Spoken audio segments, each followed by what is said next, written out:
Well, good morning. Welcome to Pastor Michelle's daily videos. Today is Thursday, June 25th. And let's start out with a little bit of reflection, shall we? Sorry, I feel the phone is like shaking. Let's try to get it on solid ground. There we go.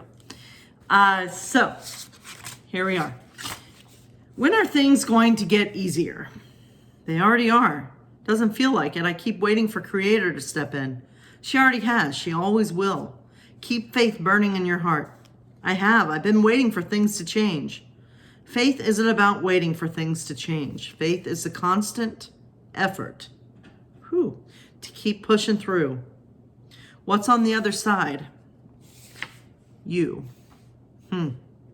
Faith isn't about waiting for things to change. Faith is a constant effort to keep pushing through.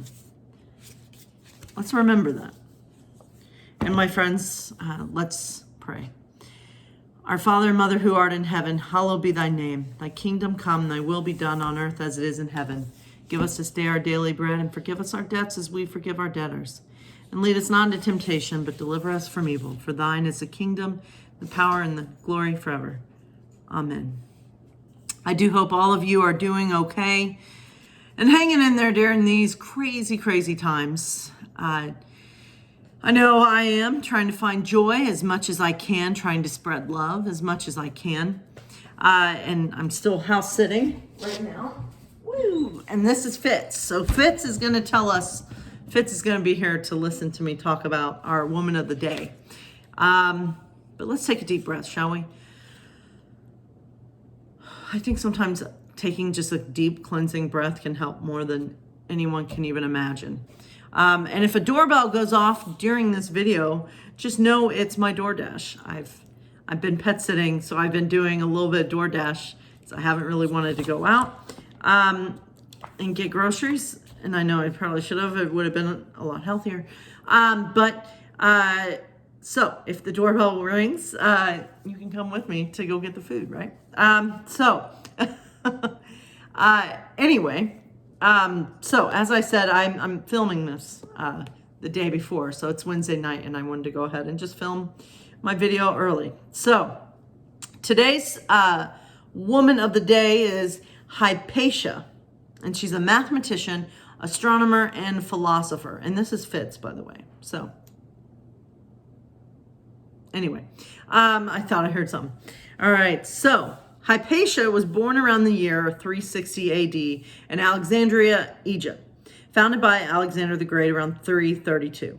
Alexandria was an important ancient Greek city, a center of learning and culture. It's best known for its important library and museum, where scholars met and studied its huge collection of around 700,000 scrolls. It was here during a time of many problems in Alexandria that Hypatia grew up. The last professor at the University of Alexandria, her father, Theon, was a well-known mathematician, astronomer, and writer who passed all his knowledge on to his daughter. Hypatia spent much of her time at the library and museum and surrounded by her father's clever friends. Hypatia became the world's leading mathematician and astronomer and the first known woman in these roles. She built on her father's ideas and wrote important works on geometry and numbers. She was well-liked and highly respected. She was a teacher, showing her students how to design tools to study the stars, helping them to understand numbers, and sharing her knowledge of ancient philosophy. She was a pagan, which meant that she did not follow Christianity. She gave hugely popular public lectures all over the city, telling people about the work of the ancient philosophers, Plato and Aristotle. Hypatia was extremely well liked by her audiences for her clear, logical speeches, her warmth, and her love of knowledge. Her teaching and lectures, as well as her beauty, brought her many admirers, even though, as a Neoplatonist, she chose not to marry. But as her popularity grew, so did Alexandria's problems. Divisions between Christians, Jews, and pagans had troubled Alexandria for many years, and those divisions were getting deeper. When Christianity became the main religion around the Mediterranean world, the Roman emperor decided to erase all traces of paganism. Under his rule, the archbishop destroyed the great library at Alexandria in 391. Hypatia soon found herself in great danger, accused of being a witch by a Christian extremist who did not like her ideas. She had become a symbol of all they feared and misunderstood about the pagans. Then one terrible day, a man named Peter the Lector led an angry mob in a terrible attack on Hypatia. They pulled her from her carriage and beat her to death and burned her body. Her shocking murder was a sign of the times. Religious conflict had destroyed the priceless library, and now it was responsible for the killing of a brilliant woman, the last great thinker of Alexandria. Hypatia's brutal murder was a tragic reminder of the terrible things that can happen when people give in to hatred and fear. True that. Her father had been the last known member of the Great Museum of Alexandria, and Hypatia was the last scholar in a time when science and scholarship were losing their value. She was a victim of religious extremism, and her death became a warning about what can occur when people stop listening to one another and stop respecting one another's beliefs. Her writing and teaching were important, showing the world for the first time that women could be great mathematicians. But her violent death also turned Hypatia into a powerful symbol of the importance of tolerance and understanding. So, as you can see, I don't know how to, there's a picture. I don't know how to, there's a picture of her. One of her quotes, "He who influences the thought of his times influences all the times that follow. He has made his impression on eternity. Reserve your right to think, for even to think wrongly is better than not to think at all." And there is, Hypatia invented two important things, the astrolabe and the hydrometer. That's not what, there's the astrolabe. There's another drawing of her. And there's the Philosophers of Alexandria. It's a painting. And one more quote, "Life is an unfoldment, and the further we travel, the more truth we can comprehend. To understand the things that are at our door is the best preparation to understand the things that lie beyond." What a great story. And I'm amazed that a woman was doing all those things back in the 300s. Isn't that crazy? So tomorrow, our woman of the day will be Rosalind Franklin, the chemist, get this, who discovered the structure of DNA, which all of life is built on. Well, at least human life. Or no, well, yeah. So I am not a scientist. All right, kid. This dog just wants to always be in my lap. All right. You wanna help me read Hunger Games? Huh? Mwah. All right. So we'll read a little bit of Hunger Games and then we'll call it a night, shall we? All right. So we're gonna find out kind of what the Mockingjay means. "You have mockingjays?" I ask. "Oh, yes, I have a few that are my special friends. We can sing back and forth for hours. They carry messages for me," Rue says. "What do you mean?" "I'm usually up high, so I'm the first to see the flag that signals quitting time. There's a special little song I do," says Rue. She opens her mouth and sings a little 4-note run in a sweet, clear voice, and the mockingjays spread it around the orchard. That's how everyone knows to knock off.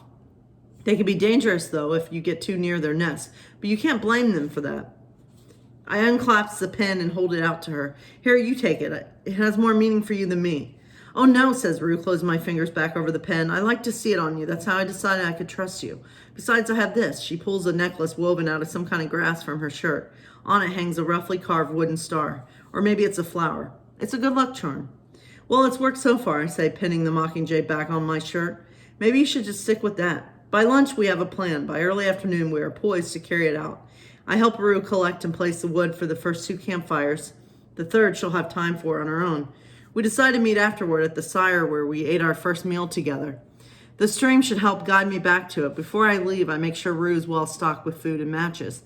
I even insist she take my sleeping bag in case it's not possible to rendezvous by nightfall. What about you? Won't you be cold? Not if I pick up another bag down by the lake, I say. You know, stealing isn't illegal here, I say with a grin. At the last minute, Rue decides to teach me her mockingjay signal, the one she gives to indicate the day's work is done. It might not work, but if you hear the mockingjay singing it, you'll know I'm okay. Only I can't get back right away. Are there many mockingjays here? Haven't you seen them? They've got nests everywhere, she says. I have to admit, I haven't noticed. Okay then, if all goes according to plan, I'll see you for dinner. Unexpectedly, Rue throws her arms around me. I only hesitate a moment before I hug her back. You be careful, she says to me. You too. I turn and head back to the stream, feeling somehow worried about Rue being killed, about Rue not being killed, and two of us being left for last. About leaving Rue alone, about leaving Prim alone back home. No, Prim has my mother and Gail and a baker who has promised she won't go hungry. Rue has only me.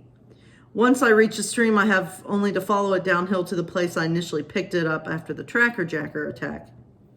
I have to be cautious as I move along the water, though, because I find my thoughts preoccupied with unanswered questions, most of which concern PETA.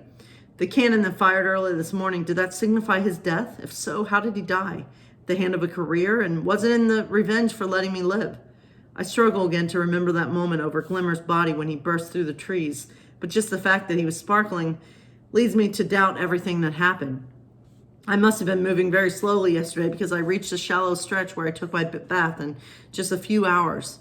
I stopped to replenish my water and add a layer of mud to my backpack. It seems bent on reverting to orange no matter how many times I cover it. My proximity to the career's camp sharpens my senses, and the closer I get to them, the more guarded I am, pausing frequently to listen for unnatural sounds. Sorry, it's hurting my arm to hold her. An arrow already fitted into the string of my bow. I don't see any other tributes, but I do notice some of the things Rue has mentioned. Patches of the sweet berries, a bush with the leaves that healed my stings, clusters of tracker jacker nests in the vicinity of the tree I was trapped in, and here and there, the black and white flash of the mockingjay wing in the branches high over my head. When I reach the tree with the abandoned nest at the foot, I pause a moment to gather my courage. Rue has given specific instructions on how to reach the best spying place near the lake from this point. Remember, I tell myself, you're the hunter now, not them. I get a firmer grasp on my bow and go on. I make it to the copse Rue has told me about, and again, I have to admire her cleverness. It's right at the edge of the wood, but the bushy foliage is so thick down low, I can easily observe the career camp without being spotted. Between us lies the flat expanse where the games begin. There are 4 tributes, the boy from District 1, Cato, and the girl from District 2, and a scrawny, ashen-skinned boy who must be from District 3.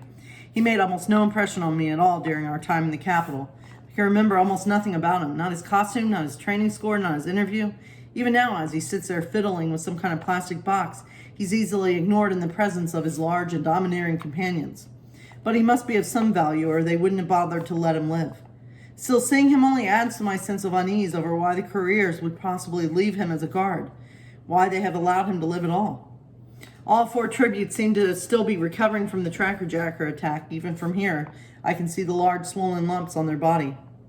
They must not have had the sense to remove the stingers, or if they did, not known about the leaves that healed them. Apparently, whatever medicines they found in the cornucopia have been ineffective. The cornucopia sits in its original position, but its insides have been picked clean. Most of the supplies held in crates, burlap sacks, and plastic bins are piled neatly in a pyramid in what seems a questionable distance from the camp. Others are sprinkled around the perimeter of the pyramid, almost mimicking the layout of supplies around the cornucopia at the onset of the games. A canopy of netting that, aside from discouraging birds, seems to be useless, shelters the pyramid itself. So, what will Katniss do? We will find out next time. And so, my friends, I do hope all of you are hanging in there during these times, and I hope you continue to find ways to spread love, increase love, and decrease hate. Let our love be loud and proud. This upcoming Sunday and the next 2 Sundays, I'm going to be preaching, and my sermon's been on my mind all day, and it continues. This is for the next 3 weeks, it's going to be like that. But the one thing I think I'm going to focus on a lot in my sermon is just the importance of welcoming people, being welcoming, and accepting people, and inviting people in, and inviting them for who they are, for who they truly are, not for who you wish they would be or who you think they are, who you perceive them to be, but welcoming them for who they truly are inside and out. There is something incredibly powerful about having your whole self be welcomed, And that's kind of what I want to talk about. I haven't decided exactly how I'm doing that, but it can be life-changing. It can be life-saving to love someone in that way, to accept someone and to see them for who they want to be seen as, So, because it's Pride Month still, so my sermon's a lot about just loving people and welcoming people as they are. So, my friends, continue to love and love loud. Love so loud that the love just evaporates hate. I like that word, evaporates. Until we live in that day where love truly wins, we'll continue to fight like hell to get rid of hate, right? Hate in all its forms. God bless you all. Take care.